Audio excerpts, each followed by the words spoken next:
Oke. Nah, kita lanjutkan ya. Nah, sampai ke sini rumus ABC paham kan ya? Masih ingat di SMA dulu rumus ABC?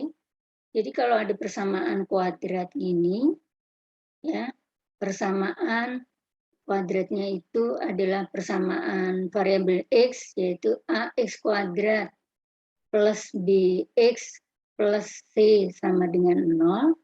Penyelesaian nilai X-nya itu adalah min B plus minus akar B kuadrat min 4AC per 2A. Ya. Karena persamaan yang ini sudah saya rubah menjadi ini, dengan saya buat A-nya adalah 1, jadi sekarang A-nya 1, B-nya minus 0,13, C-nya ini. Tinggal dimasukkan aja ke sini. Ya, ini berarti menjadi plus minus. Karena ini plus minus, berarti nilai rho-nya itu, atau nilai X-nya, kalau di persamaan X maksudnya, itu punya dua nilai jadinya.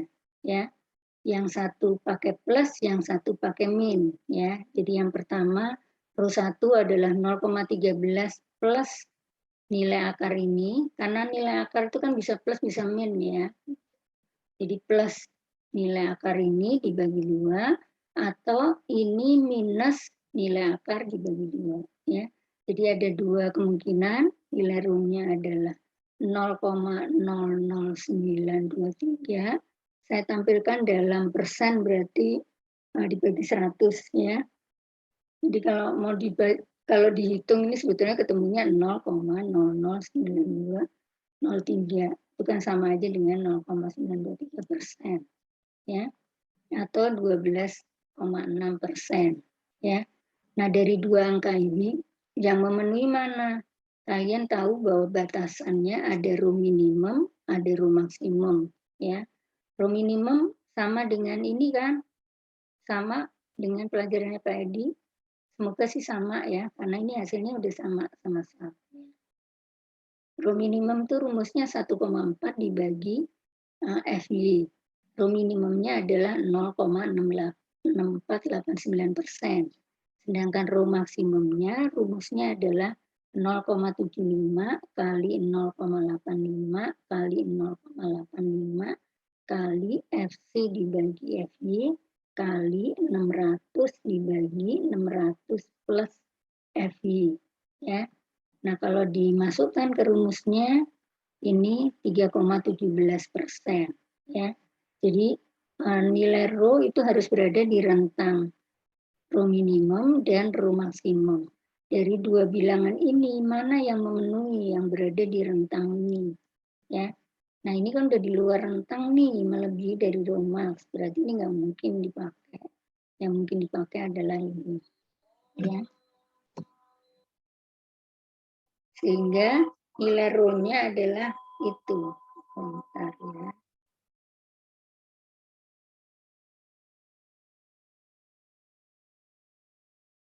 Ini lupa tadi dimati. Ini ya, sehingga ketemunya rho-nya adalah yang memenuhi 0,9203%. Dengan 0,923% ini, terus kita kan udah menentukan luas tulangan yang mau kita pakai, diameternya 20 mili. Ya, sehingga kita bisa hitung luas tulangan satu tulangan itu berapa. Ya, berarti ukuran satu tulangannya adalah apa? Pi R kuadrat nantinya ya setelah ketemu. Tapi rumus rho ini nantinya diterapkan ke dikalikan dengan ini kan berarti artinya 0,9203% dari total penampang betonnya. Ya, penampang betonnya kan ukurannya 150 kali 172. Yang dipakai adalah nilai D-nya. Jadi luas di area yang tertarik ya sampai ke garis netral tulang utama. Jadi dari garis netral luas tulangan tarik sampai ke sisi tekan beton. Jadi di bawahnya itu nggak kepake nilai D yang 28 itu nggak kepake. Ya, jadi kalinya yang ini ketemunya 237,437 mm persegi. Nah, ini sama persis dengan hasil penulangan dari SAP-nya.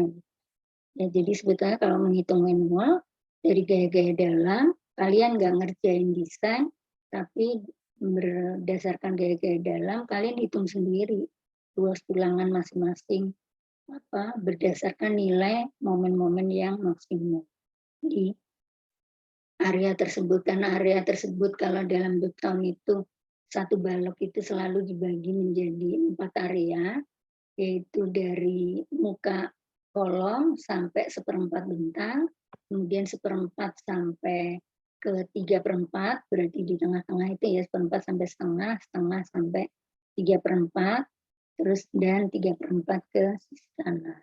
Ya, nanti terus ada jarak 6. Ya. Nah, itu mestinya sama dengan pelajaran IPA ini. Ya. Sehingga ya kita tinggal menentukan aja di 0, 1/4, setengah, dan 3/4. Ya. Nah, ini yang tulangan tarik. Ya. Nah, kalian boleh cek sendiri dengan pelajaran yang dari Pak Edi ya. Nanti kalau ada perbedaan bisa nanyakan ke Pak Edi atau bisa nanyakan ke saya. Kalau ke saya ya memang textbook yang saya ikutin ini udah ngikutin tahun ini sehingga sama. Ya. Nah, yang agak beda sih tulangan geser. Beda sedikit aja sih ya. Yang tulangan geser ini cara menghitungnya masih tetap sama di gaya yang 1/4 bentang, yaitu D-nya pakai 172, B-nya 150, kemudian tulangan sengkangnya sama dengan tulangan utama 215, betonnya 17, terus gaya geser maksimumnya yang dipakai adalah VU ya, yang ini. Kenapa putus lagi kan? Halo, masih bisa kebaca ya? Kalau ada putus di info ya. Terus kalau digeser ada rumus VU ya, nilai gaya VU, kita harus beton itu masih mampu menahan gaya geser ya. Tapi kalau beton tidak mampu menahan gaya tarik, sehingga kalau di tulangan utama itu benar-benar hanya ditahan sama tulangannya. Beton nggak ikut nahan tarik. Tapi kalau di kenapa? Putus serserumnya. Halo? Halo?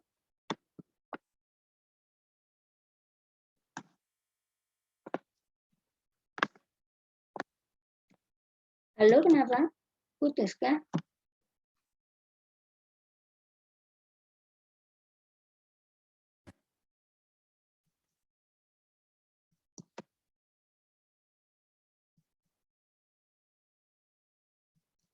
Masih nyambung ya? Halo, masih nyambung kan ya?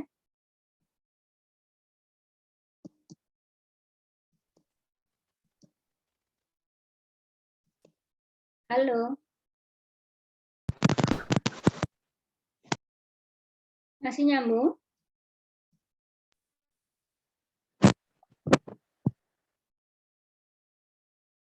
Masih kebaca nggak?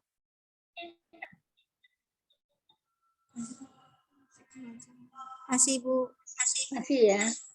Ya. Nah, kita lanjutkan ya sekarang yang kegeser. Jadi kalau geser itu, kalau beton masih mampu nahan geser. Ya, jadi sebagian ditahan beton, sebagian ditahan tulang. Nah, sehingga kita harus hitung dulu kemampuan beton menahan tulangan geser itu sebesar 0,17 akar FC kali B kali D. Jadi VC-nya 18.169,9 Newton. Karena VU-nya 18.989 ini lebih besar dari VC, berarti ada selisih kan ya. Jadi nggak semua bisa ditahan sama beton, sisanya harus ditahan sama sengkang ya. Selisihnya berapa? Berarti kita hitung dulu dikalikan dengan 0,75. Kenapa dikalikan dengan 0,75? Karena kemampuan di beton itu ada ada koreksi, ada pengurangan, jadi dia nggak bisa nahan 100%, tapi hanya mampu menahan 75%-nya, sehingga dikoreksi 0,75 dulu, ketemu 13,627 ya. Nah, di sini kita lihat di di data subnya nilai V kali VC itu 13.312. Ya, ada selisih sedikit sih ya. Saya kurang tahu juga, tapi rumus dari textbook yang saya cari itu seperti ini. Coba kalian nanti kalau mau lebih belajar detail lagi, kalian cek sama pelajarannya Pak Edi, bisa dapat angka yang sama persis nggak ya? Ya memang yang geser ini ada selisih, saya juga nggak tahu, tapi saya nggak menemukan teori yang lain ya, masih sama yang ini ya.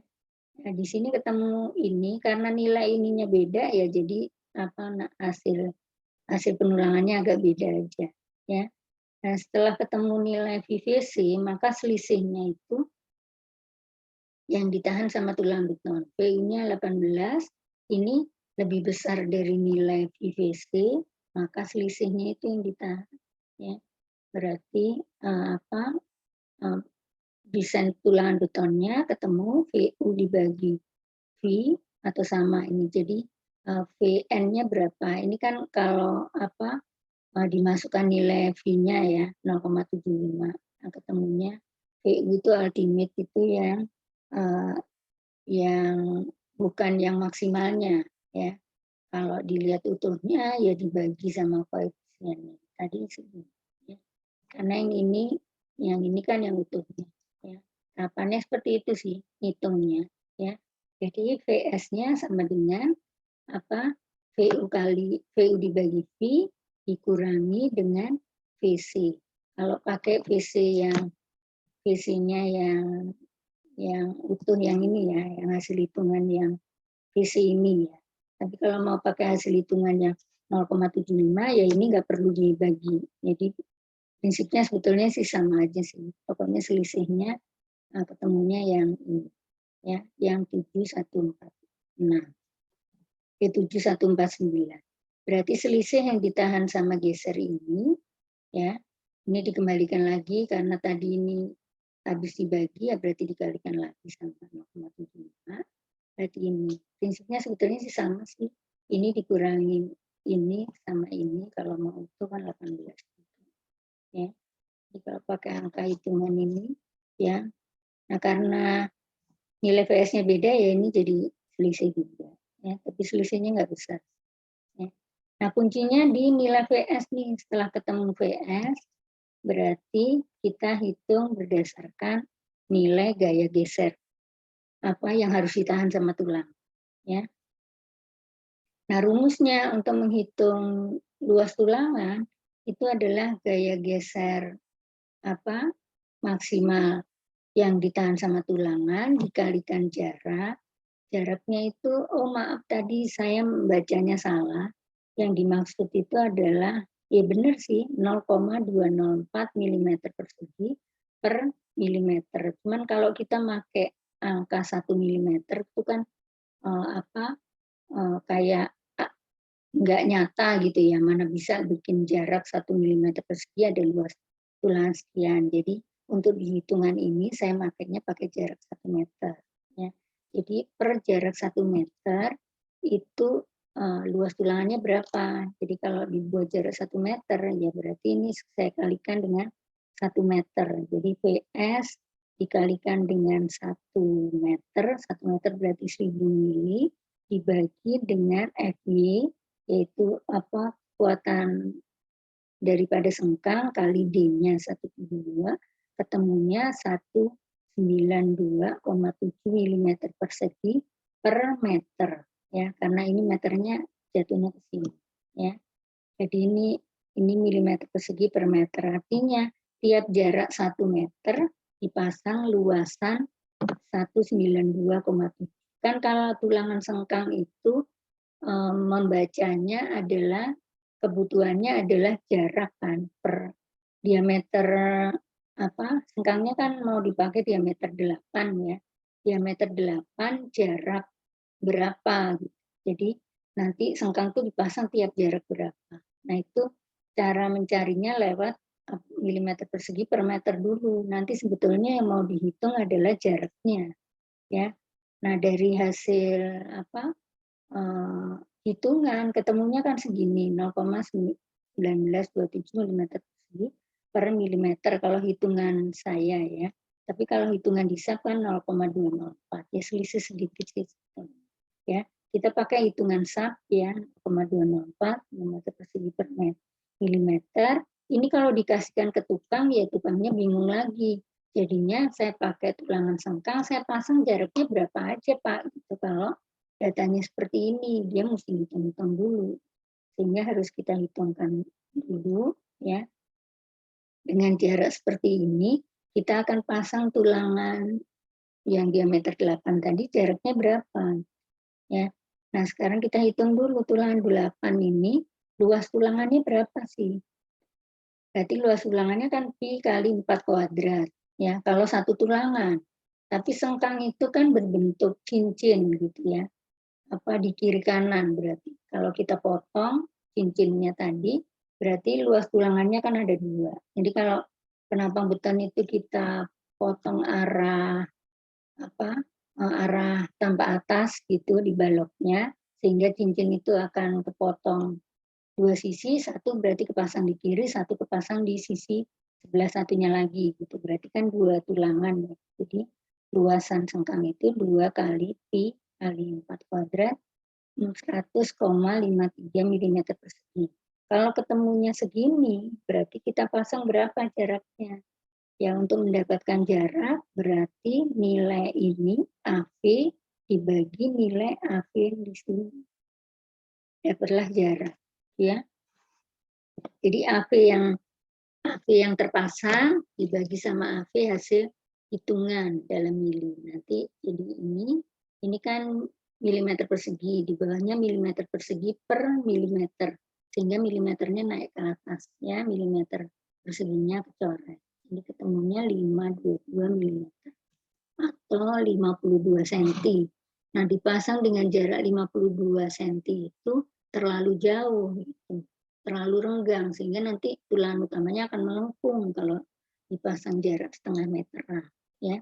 Nah, itu artinya apa? Kalau kepasang diameter 8, jarak 50, terlalu renggang, itu berarti artinya tulangan gesernya kecil sih sebetulnya. Berarti kita pakai praktis aja. Kalau mau ya berarti dipasang diameter 8, jarak 20 cm.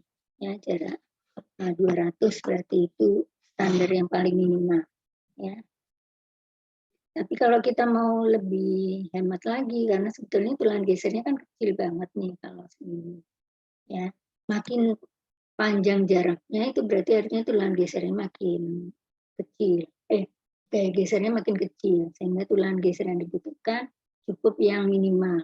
Tapi kalau makin rapat, berarti gaya gesernya makin besar. Nanti sengkangnya bisa dipasang 3. Jadi satu cincin bisa ditambahin lagi satu di tengahnya lagi. Ya, jadi ada cincin berbentuk kotak gini, tengahnya bisa ditambahin satu tulangan lagi. Jadi ada 3 tulangan. Nanti ini AV-nya jadi nambah supaya jaraknya nggak mepet. Ya, kita bisa ganti pakai tulangan diameter 6 misalnya. Kalau 6 ketemunya 293 berarti kita pasang 200 ya. Jadi ketemu hitungan S ini adalah S minimum yang terpasang, nggak boleh dipasang 300 ya. Kalau dipasang jarak 30 dia nggak kuat, orang minimalnya 293, minimum itu kan jarak terpendek ya. Berarti kita ngambilnya harus lebih kecil lagi. Kalau kita pakai 200 dia aman ya, karena berarti akan menghasilkan kapasitas kekuatan geser yang lebih besar. Karena batas minimal yang kritis itu di 293, kalau kita kecilin dia lebih kuat. Kalau kita gedein ya nggak aman.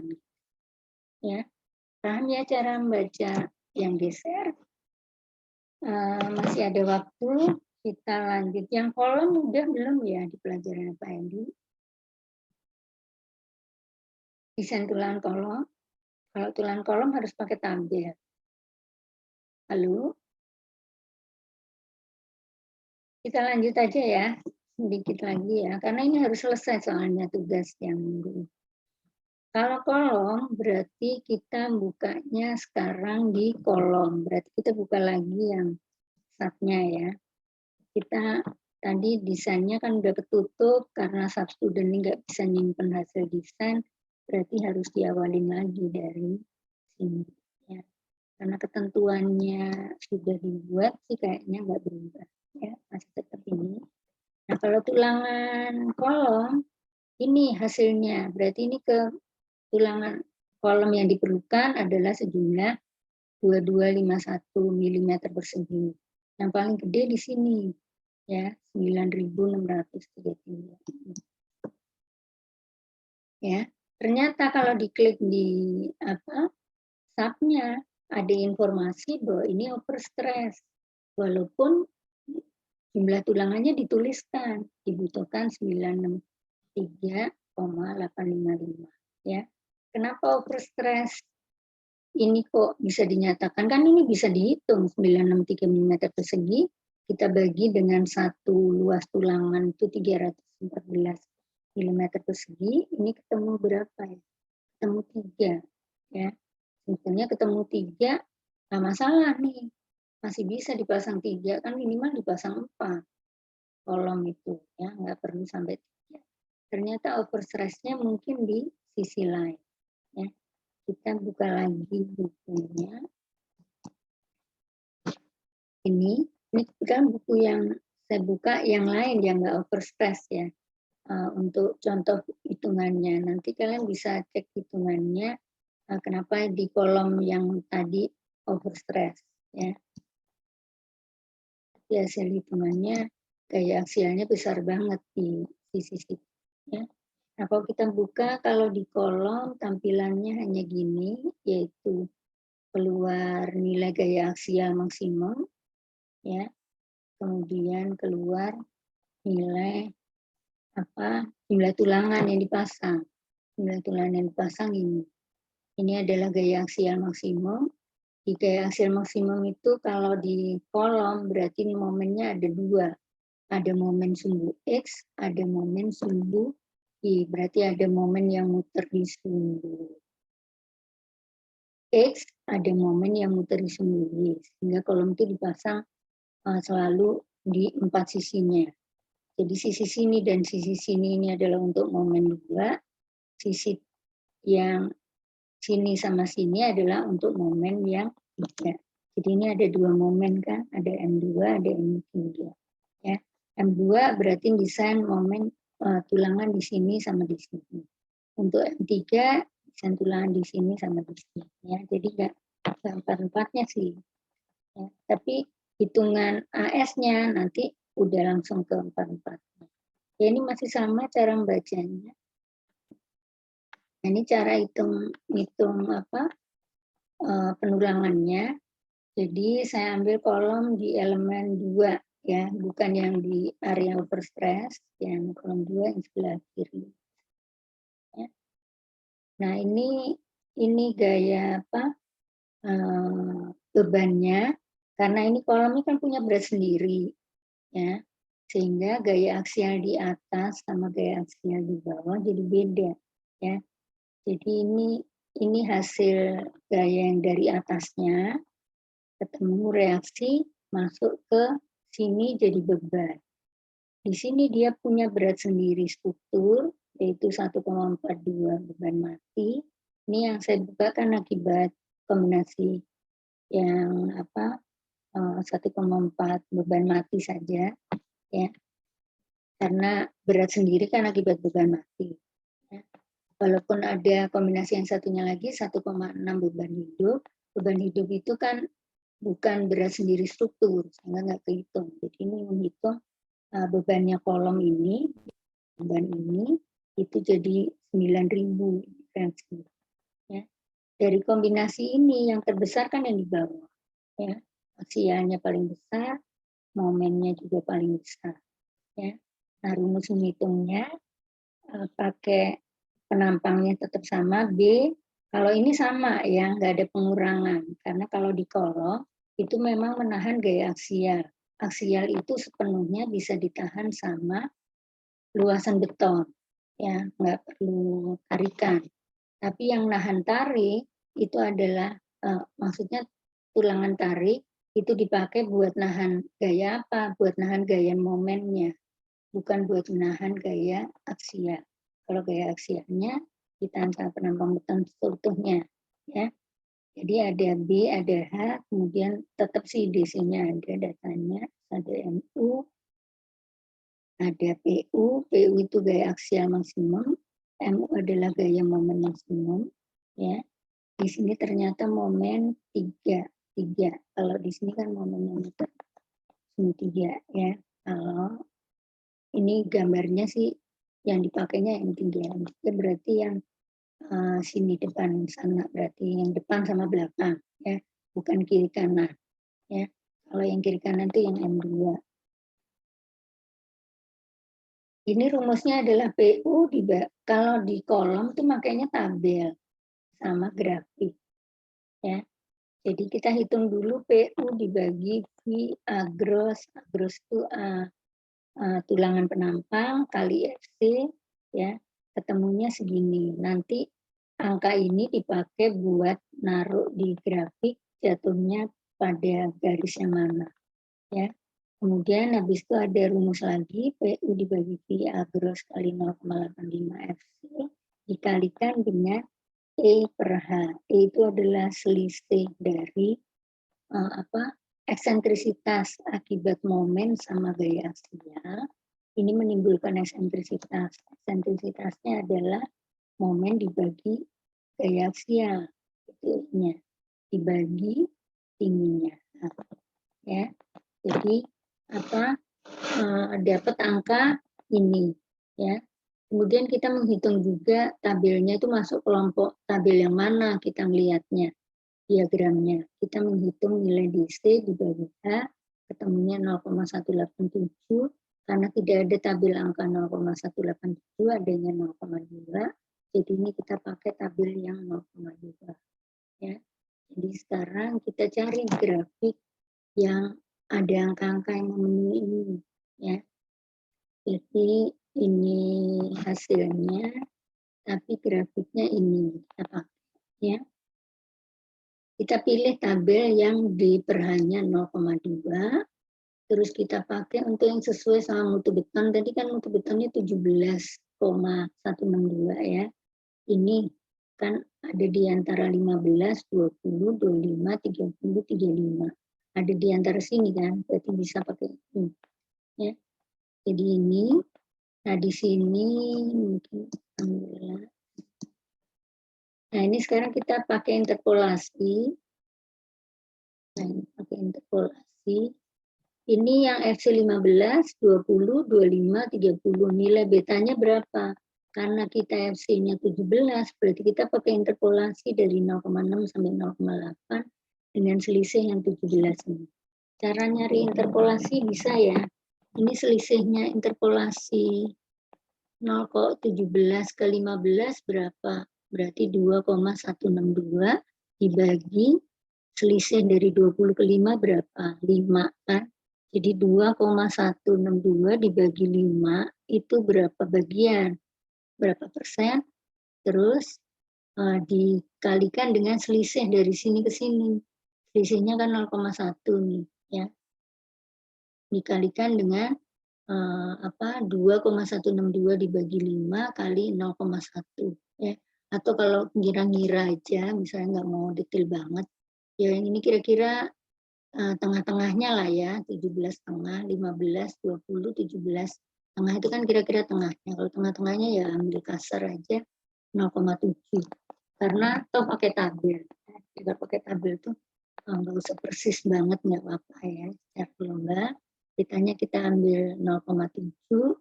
Kemudian tadi hasil hitungannya kan 0,213 untuk FC ini. Berarti di sini kira-kira, jadi kita harus pakai pensil sama hitungan. Ini 0,2, 0,3. Ini berarti kan 0,25. Ini 0,225. Ini 0,25. Ini 0,275. Ya. Berarti kalau 21 kira-kira ya di antara sini kan. Ya. Ini kita tarik garis, terus yang sini tadi hitungan yang ini. itu ketemu 0,043. Berarti di antara ini sama ini nih, ya 0,4 tuh. Kalau ini kan 0,5. Kira-kira di sini dapat titik ini, terus kita baca nih R-nya berapa. Kira-kira motong di sini. Jadi R-nya sekitar 0,054. Ya. Nah, nilai R ini nanti yang dipakai dalam hitungan di sini. Nih, ketemunya 0,054 R-nya, betanya 0,7, maka AS totalnya sama dengan R kali beta kali A gross. A gross itu ukuran tulangan kolom. Ketemunya 850,5 mm. Sementara dari SAT-nya kan ketemu 844 ya, kira-kira mendekati kan, walaupun itu makainya tabel. Ya, jadi setelah ini baru diterjemahkan ke tulangan utama. Karena satu tulangan itu luasannya 314, kalau dipasang 844, sebetulnya 3 tulangan kan udah cukup, ya. Tapi nggak mungkin masang 3 tulangan di kolom, yang satunya cincinnya nanti nggak ada yang megang. Apa cincin itu kan punya 4 sudut, ya. Berarti ya minimal 4. Ya. Minimal 4 tulangan, kita gambar nantinya. Ya, sebenarnya itu nanti harus digambar. Jadi ini kita pasang 4 tulangan. Ya. Masih ada waktu 10 menit, saya lanjutkan sedikit lagi. Tugas kalian sih nggak nyampe menampilkan ini sih, ya. Cuman cukup ngirim SAP-nya tadi, ya. Yang ini nanti ada di pelajaran berikutnya sampai ke UTS.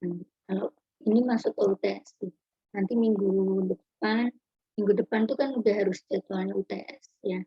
Jadi minggu depan kita masih tatap muka lagi untuk menjelaskan yang ini. Tapi tugas di minggu ini itu berhenti sampai sini sih, sampai hasil SAP-nya ini tinggal dikirimkan aja. Udah. Ya, karena hasilnya udah bisa. Ya, saya lanjutkan sedikit lagi.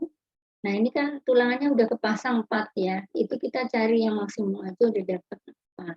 Sekarang kalau misalnya kalau di kolom itu beda sama balok. Kalau di kolom itu bisa kita pasang tulangannya dulu semua. Misalnya pakai standar yang minimal 4 sepanjang dia jarak bersih dari tulangan ini nggak lebih dari 150 mili. Ya, karena ada ketentuannya jarak bersih antar dua tulangan itu tidak boleh melebihi 150 mili atau 15 cm. Kalau ini sih pasti enggak, karena ini kan ukuran kolomnya 15 ya. Berarti ini pasti kurang dari 15 kan, dari sini ke sini. Ya, jadi boleh dipasang 4. Ya. Tapi kalau misalnya ukuran kolomnya 20 kali 20, dipasang 4, enggak memenuhi ketentuan jarak minimal tulangan tadi. Walaupun hasil hitungannya misalnya ketemu 4, tetap harus dipasang lebih dari 4. Karena ada ketentuan lain, yaitu jarak bersih tulangan nggak boleh lebih dari 15 cm. Ya. Selain ada ketentuan lagi, jarak bersih tulangan juga nggak boleh lebih kecil dari dimensi tulangan tersebut. Jadi kalau ini tulangannya ukurannya 20 mili, jarak bersih tulangan nggak boleh lebih kecil dari 2 cm. Ya, 20 mili itu kan 2 cm. Harus lebih besar dari 2 cm. Jadi ketika ketemu tulangan yang terlalu rapat sampai jaraknya ada yang sampai 1 cm misalnya, itu nggak memenuhi ketentuan. Berarti kolomnya harus diperlebar atau tulangannya dipasang 2 baris. Ya, depan sama sisi satunya lagi. Ya, nah itu ketentuan itu udah masuk ke pelajaran. Nah, tadi yang masih Ibu mau tambahkan, kalau di kolom itu tulangan bisa kita pasang. Jadi misalnya kita mau pasang nih tulangannya. Jadi SAP-nya lanjutkan dulu sedikit lagi ya. Nah ini di save nih, udah ini pakainya tulangan nggak dipasang. Ya, kalau kita mau tulangan dipasang, berarti kita save as lagi. Yang satunya yang untuk data tulangan terpasang. Berarti itu minggu depan, minggu ini filenya kan Ibu kasih nama itu karena ini pakai AS, pakai AS tuh, AS kolom maksudnya ya.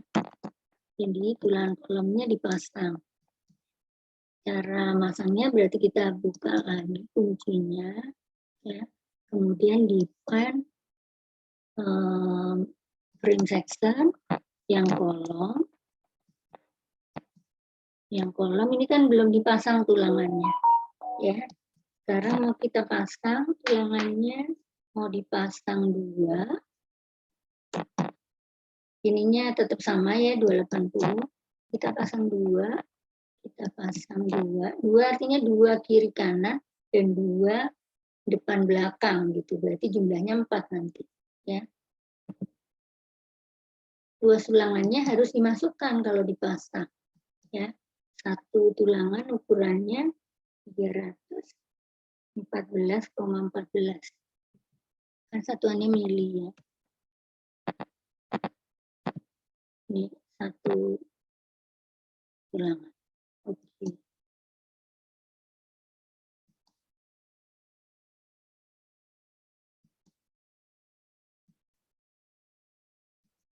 Nah, harusnya data penampangnya udah kebaca.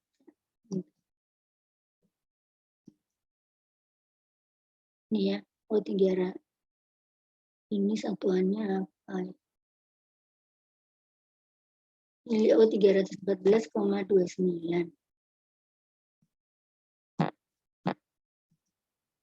Kita rubah lagi.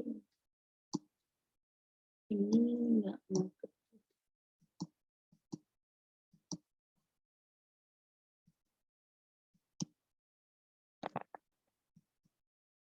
314,29.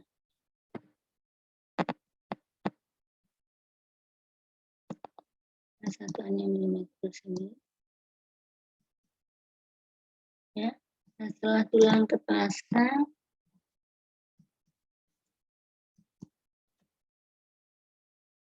udah, oke.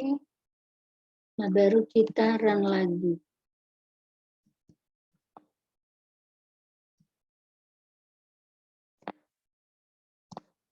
Analisis.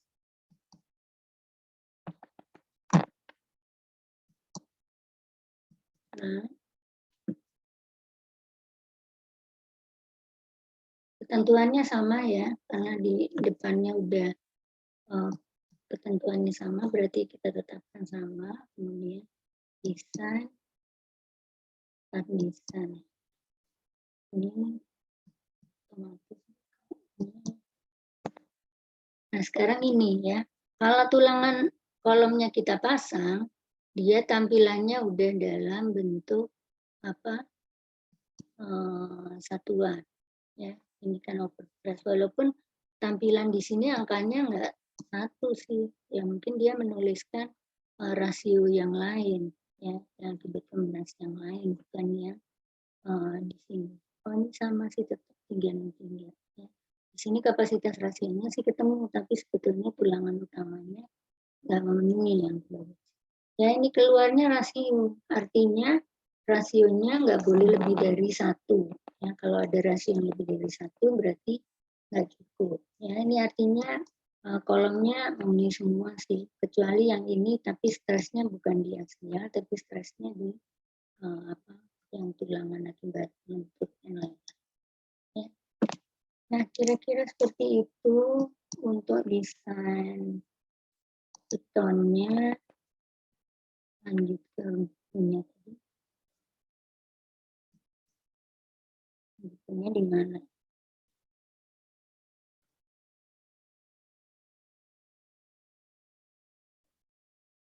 Ini waktunya udah mau habis ya. Kayaknya bukunya udah selesai deh. Bentar. Ini selalu ketutup sama ini, jadi buka bukunya tadi pakai ini. Lama lagi. Ini kita stop aja. Biar nggak berat ya. Udah selesai sih. Tinggal mau komunikasinya aja. Jadi materi hari ini full yang terberat sebetulnya, soalnya sampai ke desain, tapi walaupun Ibu ngambilnya hanya portal yang bidang, ya. Tapi nanti untuk UTS itu jatuhnya sampai ke yang portal 3 dimensi, soal yang udah Ibu buat tuh ke portal 3 dimensi. Nanti dijelaskan minggu depan lagi. Mungkin sebelum minggu depan karena kita kelewatan yang 3 dimensi bisa dipelajari sendiri atau nanti minggu depan kalau masih ada waktu masih bisa untuk menjelaskan yang UTS-nya. Tapi kita nggak praktek soal UTS ya. Jadi UTS-nya tetap harus dikerjakan sendiri. Waktunya sampai habis liburan. Nanti sampai terusnya cukup panjang mungkin waktunya. Jadi minggu depan kita masih membahas kuliah yang hari ini kegeser, yang portal 3 dimensi. Ya.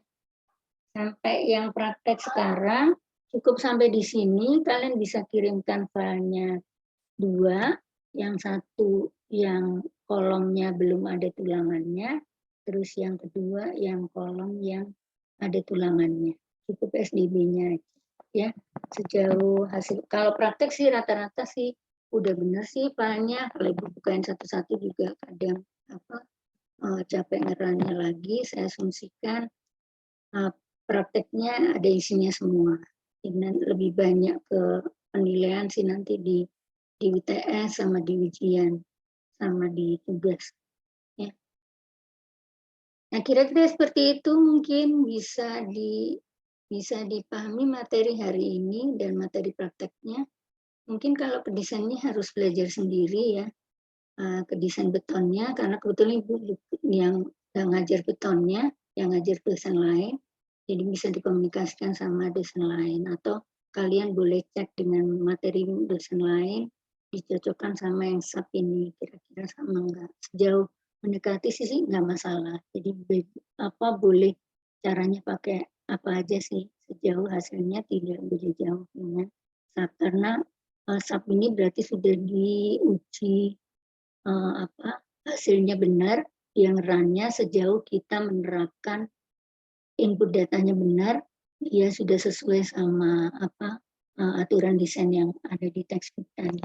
Ya, textbooknya Ibu pakai textbooknya siapa ya lupa. Kalau nggak salah di bukunya sih ada, dari Ibu cantumkan di daftar pustaka. Ya, nah kira-kira itu ya, belum Ibu stop ya dari tadi. Ini. Apa?